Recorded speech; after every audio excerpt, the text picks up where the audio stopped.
saya Nadiem Makarim, saya CEO Gojek, dan saya ingin berbicara mengenai... Waktu itu di Mata Najwa 3 tahun yang lalu, 2015, Betul. itu waktu itu aplikasinya baru diluncurkan. Dan sekarang... Sudahkah kalian tahu nama lengkap Nadiem Makarim? Ia memiliki nama lengkap Nadiem Anwar Makarim. Seperti yang sudah diketahui banyak orang, beliau adalah pendiri Gojek. Nadiem Makarim lahir di Singapura pada tanggal 4 Juli 1984. Nadiem adalah nama panggilannya. Nama ayah Nadiem adalah Nono Anwar Makarim yang lahir di Pekalongan dan memiliki profesi sebagai pengacara yang cukup terkenal. Ia juga merupakan intelektual lulusan Harvard University dengan gelar Doktor Ilmu Hukum. Sedangkan ibunya bernama Atika Al-Gatri, berasal dari Pasuruan dan bekerja sebagai penulis di bidang non-profit. Atika merupakan putri dari Hamid Al-Gatri, salah satu perintis kemerdekaan Indonesia. Nadiem memiliki seorang kakak yang bernama Raya Makarim. Kakaknya berkarir di dunia film. Karir Raya di dunia film terbilang cukup sukses, terutama sebagai penulis skenario. Salah satu film yang ia tulis adalah 27 Steps of My. Film ini cukup terkenal dengan beberapa penghargaan. Pada 2014, Nadiem menikahi Franka Franklin di Bali. Pernikahan tersebut dikaruniai satu anak perempuan yang diberi nama Salora Franklin Makarim. Pendidikan Nadiem Makarim berpindah-pindah selama sekolah dasar SD hingga SMP. Setelah lulus dari SD dan SMP di Indonesia, Nadiem Makarim melanjutkan sekolah menengah atas atau SMA di negara Singapura. Kerja keras dan kegigihannya dalam menempuh pendidikan tinggi membuat Nadiem Makarim berhasil dan menyelesaikan studinya di Brown University, Amerika Serikat, dan menempuh gelar BA International Relation, merupakan jurusan yang dipilih oleh Nadiem Makarim saat itu, pendidikan di Brown University, Amerika Serikat. Program pertukaran pelajar di London School of Economics pernah diikuti oleh Nadiem Makarim di tahun 2006, dan setelah lulus dari Brown University, Amerika Serikat, Nadiem Makarim bekerja di McKinsey & Company sebagai konsultan manajemen, dan di tahun ketiganya ia berhenti bekerja di McKinsey Company dan memilih melanjutkan pendidikan yang lebih tinggi. Hal itu dikarenakan ia merasa kalau ilmu yang dimiliki saat ini masih kurang atau belum cukup. Lembaga pendidikan yang dipilih saat itu ialah Harvard Business School, dan Business Administration merupakan jurusan yang dipilihnya ketika menempuh pendidikan di Harvard Business School. Nadiem Makarim berhasil mendapatkan gelar MBA atau Master of Business Administration setelah menyelesaikan studinya di Harvard Business School. Setelah lulus dari Harvard Business School dan kecintaannya dalam pada tanah air di Indonesia, putra Nono Anwar Makarim ini memilih kembali ke Indonesia dan melanjutkan karirnya di Indonesia. Saat di Indonesia, ijazah yang dimiliki oleh Nadiem Makarim membuat ia tidak butuh waktu lama untuk mendapatkan pekerjaan tersebut.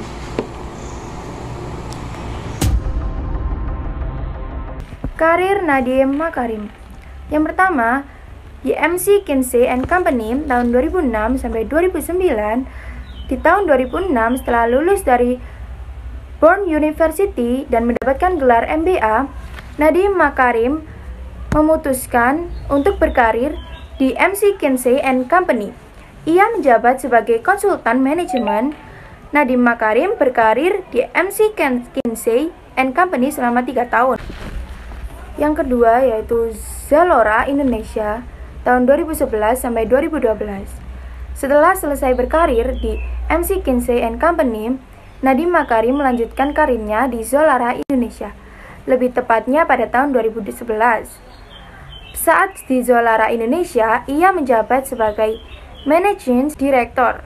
Ia menempuh karir di Zalora Indonesia bisa dibilang tidak cukup lama, ya sekitar 1 tahun. Saat di Zalora Indonesia, Nadiem Makarim merasa sudah mendapatkan banyak ilmu dan telah banyak belajar seputar membangun perusahaan. Hal itu merupakan salah satu tujuannya berkarir di Zalora Indonesia. Sehingga pada akhirnya Nadiem Makarim memutuskan untuk mengundurkan diri dari Zalora Indonesia karena ingin membangun perusahaan rintisan atau startup sendiri. Ketika membangun usahanya, Nadiem Makarim bekerja sama dengan bakat-bakat terbaik yang ada di kawasan Asia. Yang ketiga, Kartuku. Di tahun 2013 sampai 2014, Nadiem Makarim melanjutkan karirnya menjadi Chief Innovation Officer di Kartuku. Kartuku merupakan perusahaan yang bergerak di bidang sistem pembayaran non-tunai di Indonesia. Tidak adanya kompetitor dalam sistem pembayaran non-tunai di Indonesia membuat Kartuku dikuisisi oleh Gojek. Gojek mengkuisisi Kartuku dengan tujuan memperkuat sistem layanan di GoPay. Yang keempat adalah Gojek. Tahun 2010 sampai 2019. Setelah meniti karir di perusahaan-perusahaan besar, Nadiem Makarim memberanikan diri untuk membangun sebuah perusahaan dan perusahaan itu bernama Gojek. Dalam membangun usahanya ini, Nadiem Makarim mengajak 3 temannya yang mempunyai bakat dan naluri bisnis yang sangat baik, yaitu Jaristan, Mickey, dan Brian Chu. Hal ini dilakukan oleh Nadiem Makarim dan ketiga temannya dalam membangun Gojek adalah patungan modal. Transformasi ini yang terjadi pada Gojek bisa dibilang membutuhkan waktu sekitar 5 tahun. Berkat transformasinya, kini Gojek sudah menyediakan lebih dari 20 layanan seperti bersih-bersih rumah, kebutuhan sehari-hari, memesan obat, membayar pulsa, membeli tiket, dan masih banyak lagi. Gojek yang mengembang sayapnya sampai ke pembayaran digital yang saat ini dikenal dengan nama GoPay. Pada awalnya merupakan aplikasi yang melayani konsumen untuk mengantar ke suatu tempat, memesan makanan, melakukan pengiriman barang. Namun, seiring dengan kemajuan yang dialami oleh Gojek, membuat Gojek bertransformasi menjadi sebuah aplikasi besar, bahkan bisa melakukan berbagai macam transaksi melalui aplikasi ini. Saat tinggal di Jakarta, Nadiem Makarim merasakan kemacetan Jakarta yang cukup parah dan berpikir kalau transportasi ojek adalah salah satu transportasi utama yang bisa mengurangi kemacetan Jakarta dan memudahkan pengguna ojek untuk pergi ke suatu tempat. Ketika Nadiem Makarim naik ojek, ia berbincang-bincang dengan tukang ojek. Dari hasil perbincangan itu, si pengendara ojek mengeluhkan sulitnya mendapatkan penumpang sehingga banyak waktu yang terbuang sia-sia hanya untuk menunggu penumpang. Waktu yang terbuang sia-sia ini bisa menyebabkan berkurangnya pendapatan tukang ojek. Karena kedua hal itulah, Nadiem Makarim mempunyai keinginan untuk membangun perusahaan yang dapat memudahkan para tukang ojek untuk mendapatkan penumpang. Untuk mengembangkan perusahaan Gojek, Nadiem membutuhkan suntikan dana yang cukup besar. Tahun 2014 merupakan pertama kali Gojek memperoleh suntikan dana sehingga Gojek dapat dikembangkan menjadi lebih modern. Perkembangan aplikasi Gojek yang cukup baik membuat beberapa perusahaan sangat ingin melakukan investasi di Gojek, seperti Torstar Group, Redmart Limited, dan lain-lain. Dari perusahaan-perusahaan tersebut, Gojek mendapatkan suntikan dana sekitar 7,2 triliun rupiah. Hingga saat ini, Gojek memiliki valuasi lebih dari 10 miliar dolar dan menjadikan Gojek sebagai salah satu dari 19 dekakor dunia. Berkat karirnya di Gojek, Nadiem masuk ke dalam daftar 150 orang terkaya di Indonesia menurut majalah Globe Asia. Nilai kekayaan Nadiem diperkirakan mencapai 100 juta dolar atau 1,4 triliun. Selanjutnya, Nadiem Makarim dinyatakan sebagai Menteri Pendidikan, Kebudayaan, Riset dan Teknologi pada tanggal 23 Oktober 2019. Dengan begini, beliau resmi menjadi bagian dari Kabinet Indonesia Maju yang diciptakan oleh Joko Widodo. Nah, selama beliau itu menjabat menjadi Menteri Pendidikan, Kebudayaan, Riset dan Teknologi, beliau mengeluarkan beberapa kebijakan. Dia mengeluarkan 2 kebijakan. Kebijakan pertama diperuntukkan untuk pendidikan dasar hingga atas. Kebijakan kedua diperuntukkan untuk perguruan tinggi. Nah, kebijakan yang diperuntukkan untuk pendidikan dasar hingga atas ini mencakup yang pertama, mengubah ujian nasional menjadi ujian kompetensi minimum dan juga survei karakter, yang dimana sekolah dibebaskan untuk melakukan ujian ini. Ujian ini dapat berupa ujian tulis maupun kelompok dan lain sebagainya. Yang kedua, ujian diselenggarakan di tengah jenjang sekolah, yaitu pada saat siswa kelas 4, 8, dan 11. Dengan begini, ujian tidak lagi menjadi tolak ukur naik tidaknya siswa ke jenjang berikutnya. Yang ketiga, menyederhanakan rencana pembelajaran, di mana guru diberikan kebebasan untuk menciptakan dan mengembangkan rencana pembelajaran mereka sendiri. Yang keempat, menerapkan sistem zonasi dalam rangka penerimaan peserta didik baru, yang dimana kebijakan ini membantu meningkatkan porsi penerimaan siswa melalui bidang prestasi yang sebelumnya 15% menjadi 30%. Nah, kebijakan yang kedua yaitu kebijakan untuk perguruan tinggi. Nah, kebijakan untuk perguruan tinggi itu lebih sering dikenal sebagai Merdeka Belajar atau Kampus Merdeka Belajar. Nah, beberapa kebijakan Kampus Merdeka Belajar ini yang pertama adalah perguruan tinggi negeri dan perguruan tinggi swasta itu diberi keleluasan untuk menciptakan program studi baru. Pengecualian untuk prodi pendidikan dan kesehatan. Yang kedua, reakreditasi bersifat otomatis untuk semua peringkat dan juga sukarela bagi prodi yang ingin menaikkan peringkatnya. Yang ketiga, memberikan hak kepada mahasiswa untuk mengambil mata kuliah dari prodi lain atau di luar prodinya, dan juga mengadakan perbaikan definisi dari SKS atau satuan kredit semester. Yang keempat, kebebasan PTN Badan Layanan Usaha, Layanan Umum, dan juga Satuan Kerja menjadi badan hukum. Nah, selain 2 kebijakan pokok tadi, Nadiem Makarim juga mengeluarkan kebijakan di tengah pandemi COVID, yang dimana kebijakan itu yang pertama adalah membiarkan dana BOS atau memperbolehkan dana BOS dipergunakan untuk pembelian kuota baik bagi guru maupun siswa. Yang kedua, pembelajaran dari rumah atau jarak jauh. Nah, ada juga untuk perguruan tinggi yaitu memberikan keringanan UKT bagi mahasiswa yang terkena dampak COVID-19. Berkat kesuksesannya dalam membangun perusahaan Gojek, Nadiem Makarim juga mendapatkan berbagai penghargaan loh. Yang pertama adalah The Straits Times Asia of the Year. Pada tahun 2016, Nadiem Makarim telah berhasil mendapatkan penghargaan tersebut dengan aplikasi Gojeknya. Berkat aplikasi Gojek juga, masyarakat Indonesia dan berbagai Asia bisa mendapatkan peningkatan pendapatan mereka.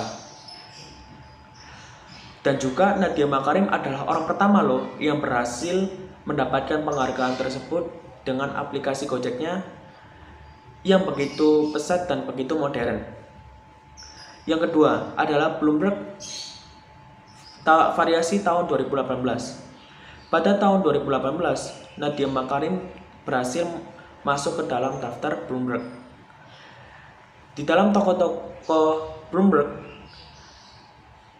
terdapat toko-toko yang memiliki inovasi di bidang lainnya. Hal ini menjadikan Nadiem Makarim masuk ke dalam daftar Bloomberg dengan aplikasi Gojeknya yang begitu sangat pesat dan begitu sangat modern. Setelah masuk ke dalam daftar Bloomberg, Nadiem Makarim juga tidak lepas dari membangun usahanya aplikasi Gojek yang berawalan hanya berfokus pada pemesanan dan semakin meningkat, yaitu bisa membeli obat dan juga berbagai pembayaran dan juga bisa pembayaran tagihan. Terima kasih. Penghargaan Nikkei Asia Prize ke-24. Penghargaan yang diterima oleh Nadiem Makarim tidak bisa lepas dari perusahaan Gojek. Penghargaan yang diperoleh berikutnya adalah Nikkei Asia Prize ke-24. Nadiem Makarim termasuk ke kategori inovasi ekonomi dan bisnis serta perusahaan yang didirikannya Gojek. Dianggap ikut andil dalam pengembangan di kawasan Asia. Dalam penghargaan ini, Nadiem Makarim merupakan tokoh termuda kontribusi Gojek sangat bisa menambah pendapatan mitra Gojek dan memberikan kemudahan bagi para penggunanya dalam kehidupan sehari-hari. Dengan hadirnya aplikasi Gojek membuat pertumbuhan ekonomi Indonesia terutama di sektor UMKM kuliner terus mengalami peningkatan. Ketika mendapatkan hadiah dari penghargaan ini, Nadiem Makarim langsung menggandakan hadiah itu menjadi 860 juta rupiah. Hadiah yang sudah digandakan itu kemudian dipergunakan untuk pendidikan anak mitra pengemudi Gojek. 4. Gojek masuk ke dalam Fortune's Top 15 Companies That Change the World. Gojek yang didirikan oleh Nadiem Makarim masuk ke dalam Fortune's Top 15 Companies That Change the World. Apresiasi ini diberikan kepada Gojek karena aplikasi ini bisa mengubah tren masyarakat ke arah yang modern dan dapat meningkatkan ekonomi masyarakat melalui sektor jasa dan transportasi. Gojek berhasil masuk ke dalam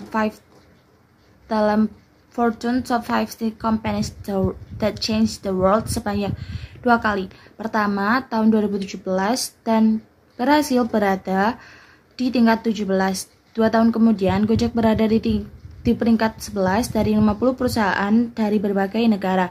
Gojek merupakan satu-satunya perusahaan dari Asia Tenggara.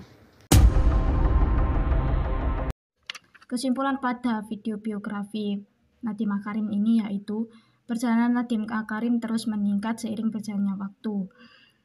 Nadiem Makarim memiliki banyak penghargaan setelah ia mendirikan dan bekerja di aplikasi Gojek. Gojek adalah aplikasi yang memberikan solusi kepada setiap masyarakat yang menginginkan sesuatu tanpa harus keluar. Aplikasi ini memberikan mitra kerja kepada tukang ojek dan meningkatkan perekonomian di Indonesia. Sekian, terima kasih.